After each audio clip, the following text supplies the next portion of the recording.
في عام 2078 كانت الأرض قد تغيرت بالكامل. المدن لم تعد على سطح الكوكب بل تحت الأرض، بعد أن أصبحت السماء مسممة بالأشعة والمحيطات غارقة في النفايات.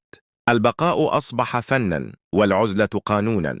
لم يعد البشر يتعاملون وجهاً لوجه، بل من خلال نسخ رقمية في فضاء افتراضي يسمى الطبقة الصفرية. هناك لا أمراض، لا فقر ولا خوف، أو هكذا قيل لهم. لكن النور، عالمة بيانات تعمل في طبقة الأنظمة العليا، تكتشف صدفة أن هناك إشارات تأتي من السطح، إشارات لا يجب أن تكون موجودة. بيانات حية متجددة تنبض كما لو أن الحياة قد عادت فوق الأرض.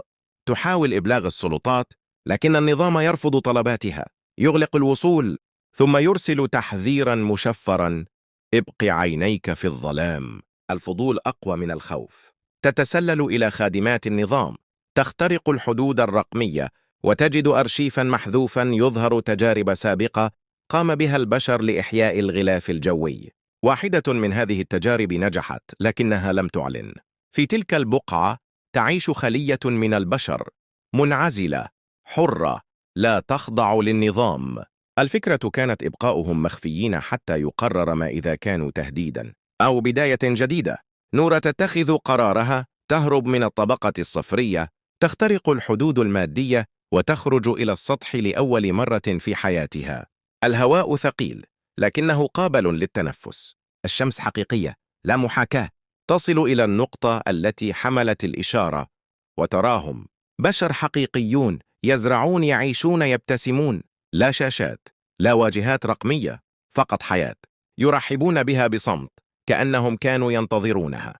تعلم أن عودتها مستحيلة وأن النظام سيعتبرها ميتة أو متمردة، لكنها لا تهتم. في هذا المكان تشعر أنها إنسانة لأول مرة، لكن النظام لا يترك أحدا يفلت. تبدأ مطاردتها، لكن البشر في السطح يمتلكون شيئا لا يفهمه من في الداخل: الولاء لبعضهم والتضحية. يخفونها، يقاتلون ويفضحون الأكاذيب. وتبدأ الحقيقة بالانتشار من خلال موجات غير خاضعة للرقابة. وفي لحظة أخيرة قبل أن يتم قطع كل اتصال، تنقل نور رسالة بسيطة للعالم السفلي: الحياة ليست ما نعطى، بل ما نختار أن نعيش.